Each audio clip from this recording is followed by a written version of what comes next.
السلام علیکم عزیز طلبہ، آج ہم اشارات کی مدد سے کہانی مکمل کرنا سیکھیں گے۔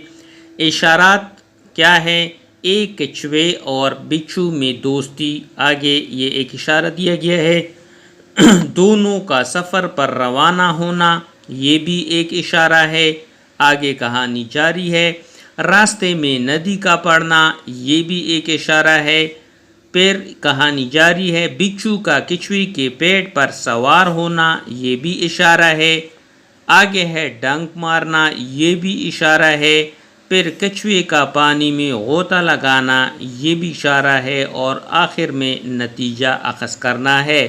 تو اب اشارات ہمیں دی گئی ہیں۔ آگے مکمل کہانی ہے۔ کچھوا اور بچھو۔ کسی جنگل میں ایک کچھوا اور بچھو رہتے تھے۔ دونوں گہرے دوست تھے۔ ایک دن ان کے ذہن میں خیال آیا کہ کیوں نہ سیر کی جائے۔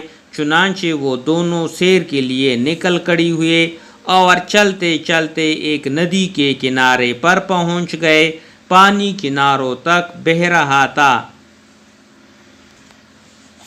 پانی کو دیکھ کر کچھوے کو اپنے اوپر اختیار نہ رہا اور جھٹ پانی میں کود گیا اور فوراً ہی دوسرے کنارے پر پہنچ گیا۔ بچھو حیران کھڑا تھا کہ یہ کیا، میں یہاں وہ وہاں۔ اس نے کچھوے کو آواز دی، اب میں تم تک کیسے پہنچوں؟ سوالیہ نشان۔ کچھوے نے کہا کہ فکر نہ کرو، میں ابھی آ کر تمہیں لے جاتا ہوں۔ یہ کہہ کر کچھوا تیرتا ہوا واپس آیا اور بچھو سے کہنے لگا کہ تم میرے پیٹھ پر سوار ہو جاؤ۔ بچھو کچھوے کے پیٹ پر سوار ہو گیا اور کچھوے نے پانی میں تیرنا شروع کر دیا۔ ابھی وہ زیادہ دور نہیں گئے تھے کہ کچھوے نے اپنی پیٹھ پر کٹ کٹ کی آواز سنی۔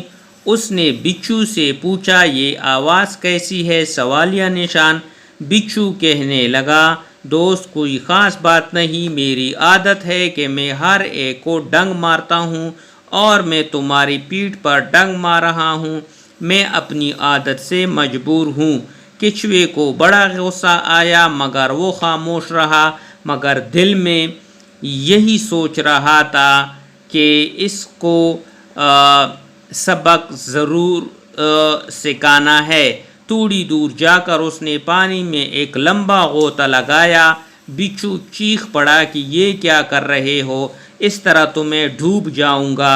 کچھوے نے کہا کہ یہ کیا کروں، میری بھی عادت ہے کہ گہرے پانی میں جا کر میں ایک لمبا غوطہ لگاتا ہوں۔